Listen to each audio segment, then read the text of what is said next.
I ran into this last week. Here's what fixed it for me.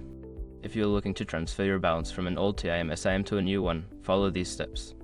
Step 1. Gather your information. Make sure you have both your old and new SIM cards handy. You'll need the phone number associated with your old SIM and any PIN or security codes. Step 2. Access the TIM app. Download and open the TIM app on your device. Log in using your account credentials. If you don't have the app, you can also use the TIM website.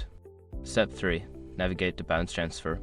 Once logged in, look for the balance transfer option in the menu. This is usually found under account management or services.